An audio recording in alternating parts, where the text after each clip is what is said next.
Welcome, welcome, welcome, everybody. We are here at the Interpreters Practice Group for our series of interviews, What's Life as an Interpreter Like? And I'm here with Antonio Gualardia-Merritt, and I'm so happy to be here with you, Antonio. Thank you so much. Hello, thank you. And to start with, let me tell you a bit about the IPG, this interview series, and ourselves here. So I'm Sarah Thiemann. I'm the founder of the beautiful Interpreters Practice Group.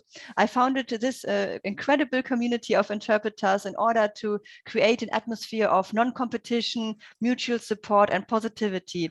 And wow, did we achieve that? I'm telling you. Come and join us. For everybody watching later outside the IPG, come and join the Interpreters Practice Group on Facebook. We have meetings on a regular basis. Antonio here, my interview partner today, hosts a meeting together with Lavinia every Wednesday to practice interpreting. And this is for all languages. So come along and join this wonderful community. So yeah, and we have our interview series, Live as an Interpreter, because I think everybody has a story to tell and we can learn from each other. We are colleagues, not competitors. There's enough success for everybody, and we are living this in our community. So let's start. Antonio. So Antonio, I know about you that you are a freelance interpreter, translator, and a full-time teacher, as far as I think, as far as I Yes. know. And yeah, tell us a bit about yourself. Yes. Introduce yourself. Yeah. Okay. Well, first of all, thank you very much, Sarah, for this opportunity. And I would like to thank everyone watching me now. Well, my name is Antonio Gualardia-Merritt. I'm Italian. I've been living in UK for 13 years so far. Time goes very fast. It's an unlucky number, no? Or It can be unlucky, but it's very lucky. It is very lucky. Well, actually, Sarah, it's 14. It's not 13. It's okay. 14. So good. Yeah. right, good. Now, well, I came here because why I left Italy? It's a lot of things. I would say because I like and I love English language, and I wanted to improve my English language. Okay. Yeah. But of course, I came to England because of to find more job opportunities, and I did. Well, at the moment I'm living in London, North London, but I went to Manchester, and I lived in Manchester for 5 years, where I started teaching Italian. I started doing I kept on working as a translator because I'm mainly a translator turning into interpreter. So did you study translation in Italy first before you came to England? Yeah, or? I have a PhD in translation studies from the University of wow. Bologna. Yes. Yeah. So I started my career mainly as a translator, teacher. With a PhD even. Wow. Yeah, Congratulations. a PhD. Thank you. Yeah, it was in 2008, in June 2008, basically 2 months before coming here. So yeah, a long time ago. Anyway, yes, and I went to Manchester. I loved Manchester. I loved everything. I still love this country. But then I moved to London, where, as you said before, at the moment I am working as a full-time teacher. I teach Spanish, mainly Spanish, a little bit of French. And to like adolescents, pupils, or yes, what? Okay. secondary school. Yeah. Secondary school students. So sometimes they make my day very bright. Sometimes they make my day very interesting. This is great. This brings me to my next question, actually. Then tell us, what does your typical day look like? Is there something like a typical day as an interpreter / teach interpreter? Okay, it's a good question. Yeah. Okay, well, I don't have a typical day in the sense that in the mornings I'm always busy with school, so till, let's say, 3:30, but then I've got meetings, sometimes meetings over meetings. However, before going to school, what I do, I start my day meditating. That's a very important step In the of morning, just, you achieve that in the morning after getting up, yeah? yeah, Oh, yeah. that's I great. usually start my saying thank you, thank you to the Mhm. world, thank you, because we, Sarah, we know a lot we take a lot for granted, especially in these days, no? Yeah, What is totally. happening around the world. So Mm. I get up, I start thanking, and then I start meditating, and then I start studying. Okay. What I study. Well, at the moment, I need to complete, let's say, complete my DPSI exam, which And DPSI is, yeah, exactly. is a diploma as a police interpreter, Yeah. police and court interpreter for Yeah, the in Italian the UK, language. it's the Diploma of Public Service Interpreting, right? Yes, it Yeah, is. Yes, for the Italian language. So I yeah. need to finish my exam. I will be finishing my exam in June. So I wake up, let's say at 5 o'clock, start Oh, meditating, start saying thank you to everyone, and then I start studying. It's wow, mainly, brave. yes, Yeah, it's mainly, and then I start practicing interpreting because yeah. Mhm. I think, which is fundamental, that this job is fundamental to practice. I think Mhm. practicing is the key. Yeah, Okay, it's like with languages. Now, if you don't use yeah, it, you lose it. Yeah, yeah, yeah. It's practice makes us perfect. yeah, If and yeah, perfection, we can talk about, of course. Yeah. yeah, yeah. And then I go to school, and then I go back, come back. I usually meditate again because I need to let it go. Yeah, As unwind. the song Yeah. says, let it Mhm. go, let it Yeah, go. yeah, yeah. Yeah, There's a book, Letting It Go. Yeah. yeah, yeah, Yeah, yeah. exactly. Yeah. And then I usually listen to music. When I can, I like to travel. But again, I read and I try to study a lot because Oh, I yeah. think that Mm. in this profession, the fundamental is studying is fundamental. Yeah. Yes. Well, and on Wednesdays at 6:30 Central European Time, you do what? Well, on Wednesday, Yeah. on Wednesdays, what do I do with my Turp mom? That I Yeah. say hello, hi. Yeah. Well, we host this wonderful with a wonderful group. We host Yeah. this Practice session, session. yes, Yeah. Yeah. which is inspiring. Every time is inspiring. Wonderful people, as you said before. Sarah is a non-judgmental place, so everyone is welcome. And we usually start with some symbol brainstorming. So we usually choose some videos from, Hmm. I don't know, YouTube or TED Talk or others, and then we extract some symbols. That's great. Um, Yeah. Yeah. Really sorry, some valuable. words, So and then yeah. we will work on symbols, and it's very Yeah. inspiring. So all And of the Terp cups out there, I want to adopt this great language as well.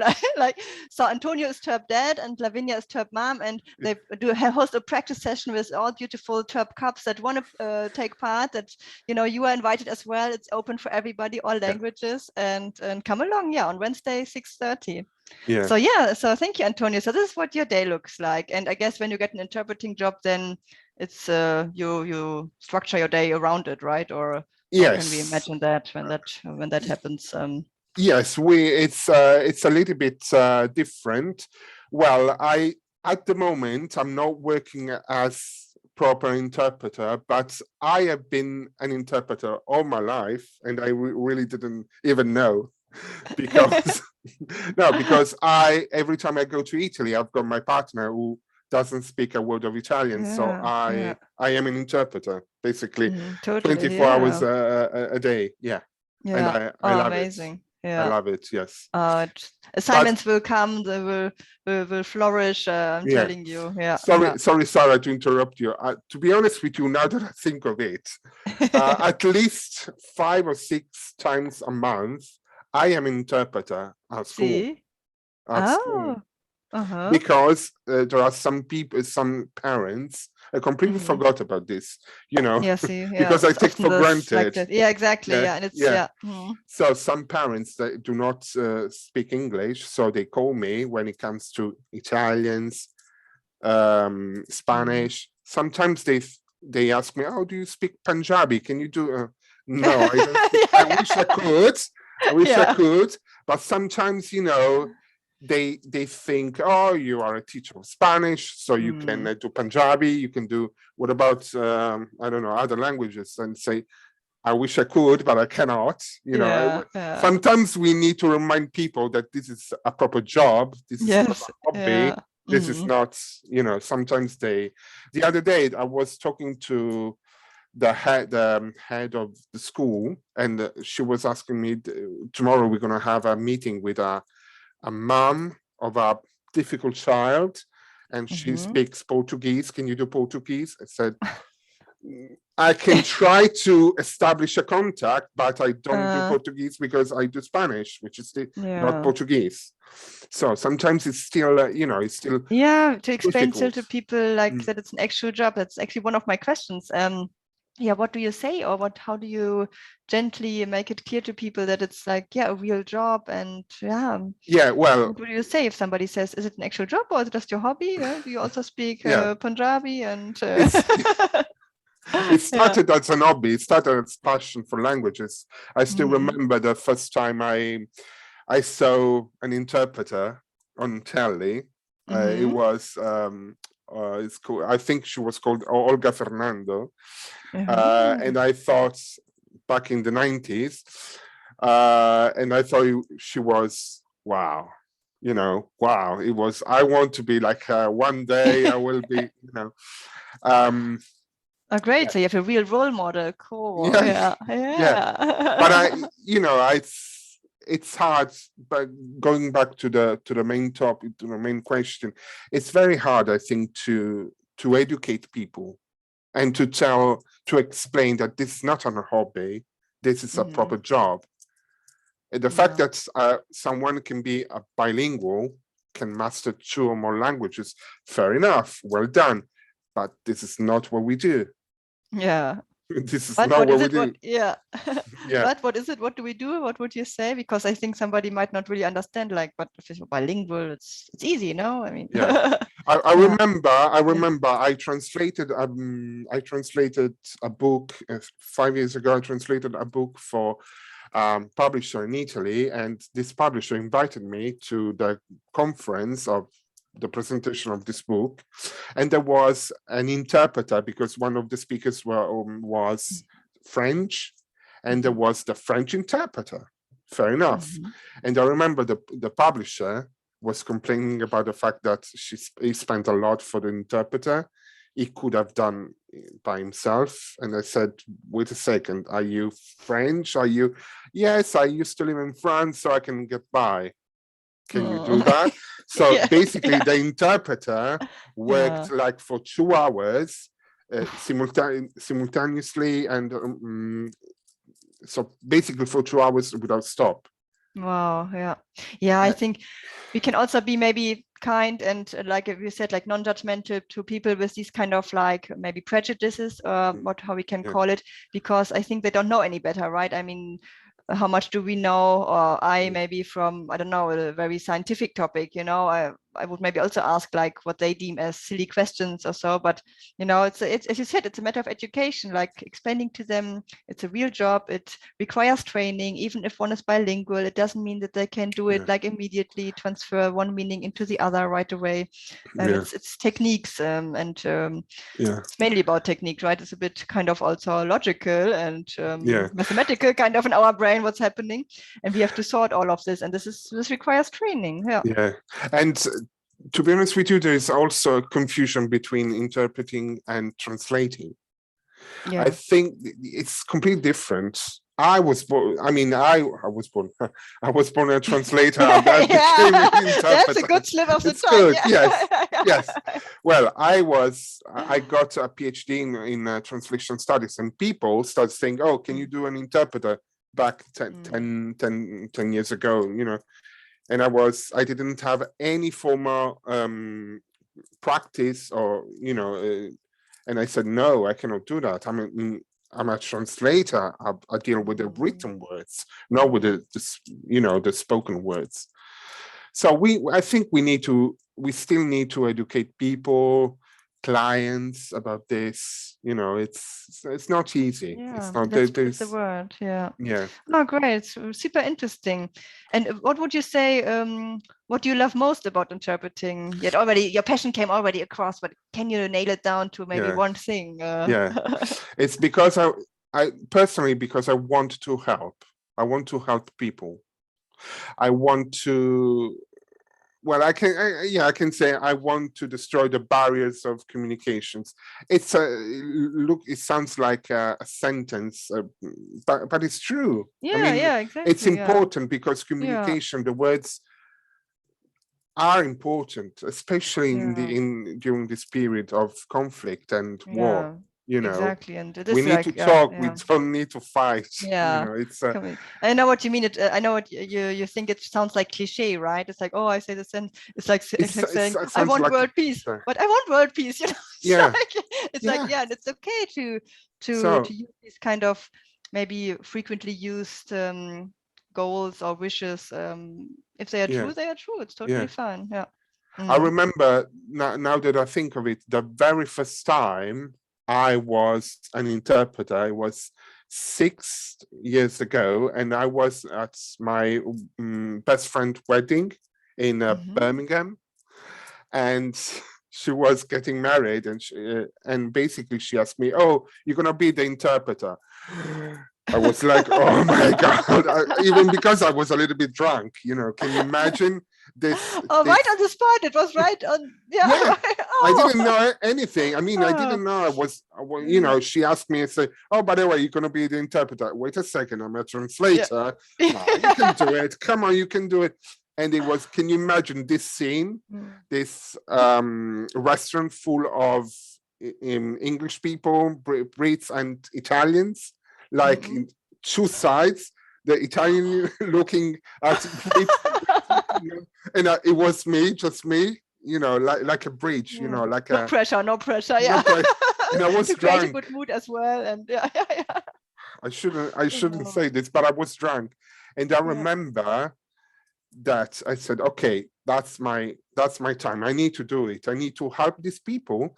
And I remember the father of the bride basically wrote a story full of puns and word plays. Oh no! But well, he gave me the script before, but like 5 minutes before. Yeah. So maybe for the listeners, like word plays are super difficult to translate, to interpret jokes. Oh my gosh, because it's. But the fact that I've got my PhD thesis is about words and play.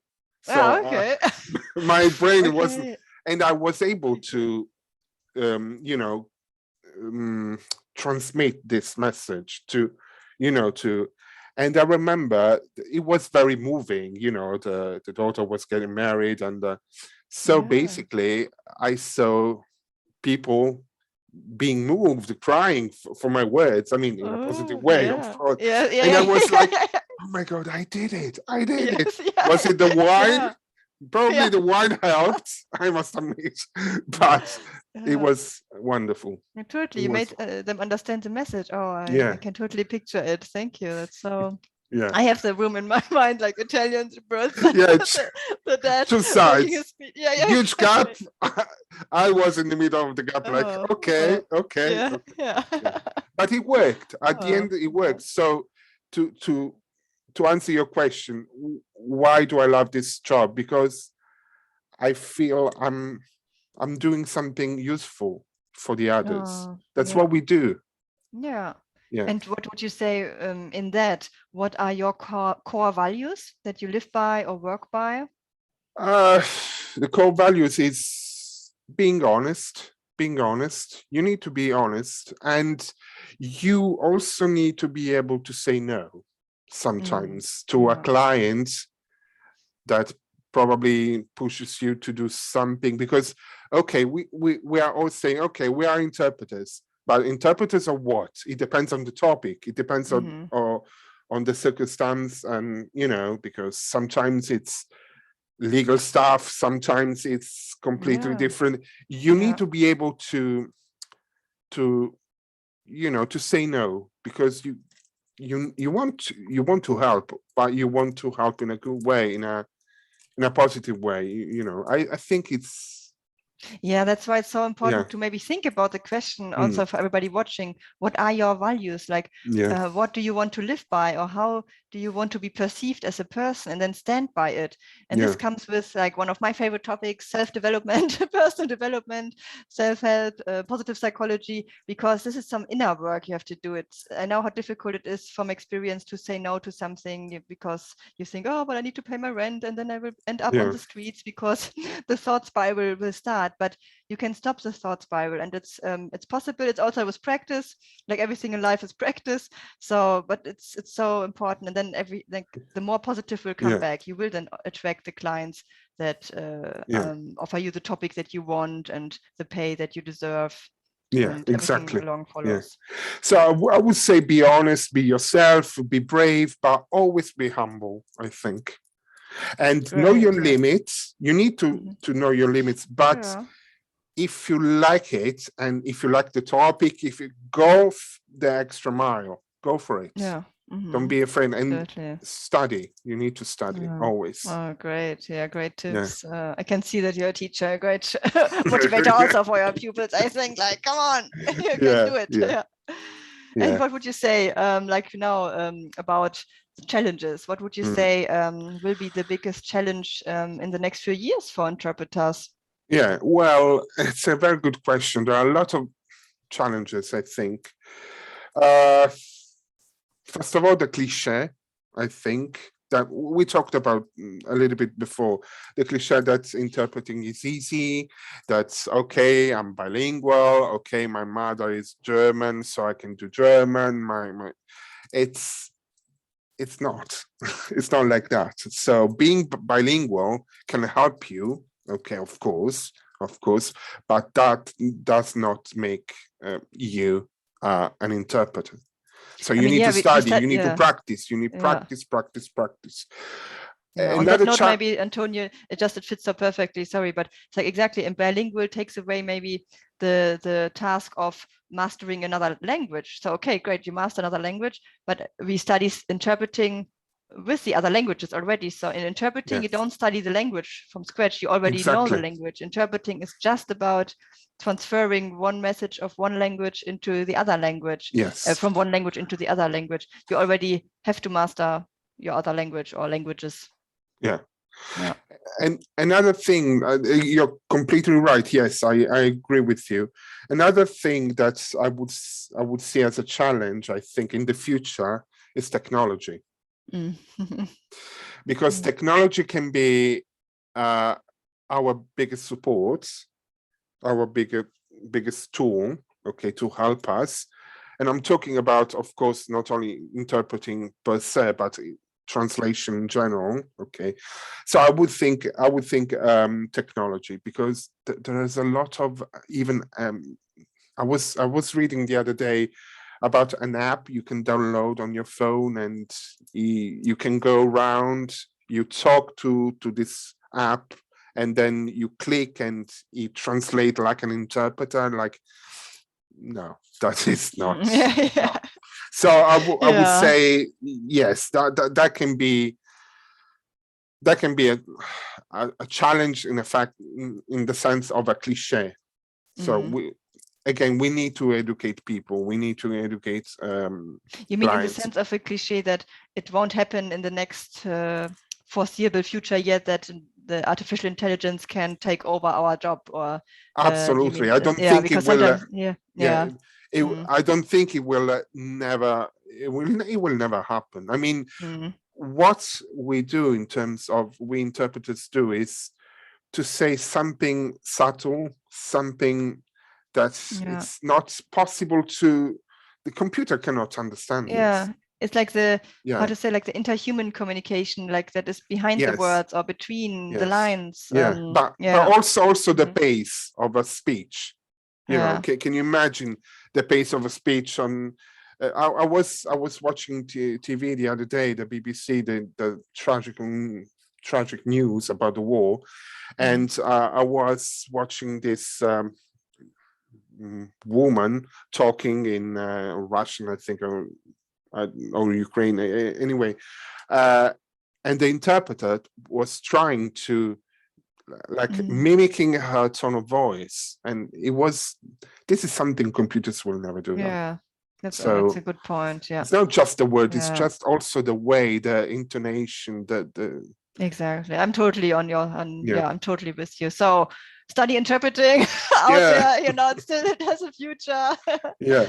Great, awesome. Yeah, what advice would you give to newcomers to the industry or young professionals? Okay. I would say be curious. You need to be curious for life in general. You need to study, okay? But when I say study, don't picture, my students with an open book. I need to study because no, study means to read. Study means to go to concert, to listen to the music. I need to interpret that writer. Okay, let me read the book. Let me, or I need to interpret that singer. Okay, let me listen to his songs or her songs. You need to be curious in general, I would say.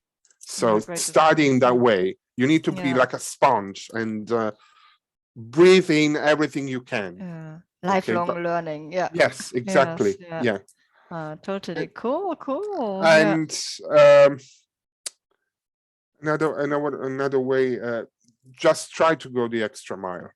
Okay, so don't be afraid. Don't be afraid. Great. And this is a job. This is a job, and you can live on it. Okay, you can. I wouldn't say survive. No, we don't survive. We live. We have a good life. Exactly. Yeah. It's awesome. It's important. Yeah. And the first thing again, like you have to believe in it as well, né?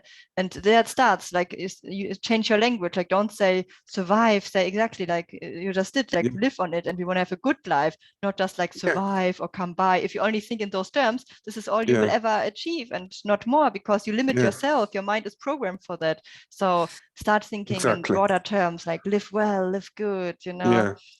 And sometimes I hear people saying, but you're an interpreter, you're a translator. So what do you do when you don't work? You wait for clients? No, I mean, you don't wait for clients. If you want, I was thinking about that story about someone chasing after butterflies. If you want butterflies, don't chase after them. Just build up a garden. Garden, sorry. Be a gardener. Okay, so you attract. So you need to attract the butterfly. You attract your clients. How can we attract clients? Even like we are doing now. So this is a window. So you talk to people, you exchange ideas, and exactly. This is also work. Count this as work as well in your mind. Like this is all part of your job, your work. Exactly. Totally. Client acquisition, marketing, networking, studying. Exactly. Like and then help people. You need to help people. Always help people. Even for free. I mean, it's because people will remember you. And then it will come back and then recommend you. And yes. For example, I do something I forgot. I do a lot of pro bono translations. So basically I don't get paid. And to be honest with you, this is what I really want to do during this period of war. Unfortunately, I do not speak any Russian or any, Slavic language, but I can contribute if I can help. I'm here, so I can contribute with, English, Italian, Spanish. So I thought the same, like, damn it, I don't speak Russian or Ukrainian or any of these languages. I could go to Berlin main station. It's crowded there. So, but wrong languages for that. So sorry, Sarah. I came now. I started my career in 2001, and I was in Milan. soon after 9/11. Oh, okay, yeah. Yeah, I Milan was in in Italy, Milan. yeah. Yeah, and I was, well, that period soon after 9/11. So people were scared of the foreigners. Yeah, okay. They were scared, and I remember I used to teach Italian for foreigners, and there were people from Africa, refugees. Oh, I see. And I remember that I wasn't a teacher, I was an interpreter, because I spent basically 90% of all the time in class speaking French or Spanish or English, Oh, I see. explaining Yeah. because they wanted to learn Italian, of course, Yeah. but they want to be, cheered up a bit, they wanted. And I remember You're also like a bit of a psychologist, no? Yeah. and But I teachers remember are as they were well, looking so, for me when yeah. there was this center. I wouldn't call school because it wasn't a proper school, but it was this center where I dealt with teaching, of course. And I remember they came to me to talk to me because I could see, understand their language. So I yeah. did a little bit of everything, and it's important. Oh, yeah. I was glad. Yes. Wow. Yeah. So many good things, golden nuggets in here. Antonio, I'm Yeah. super thrilled. Thank you so much. Maybe Thank to you. finish, one last question.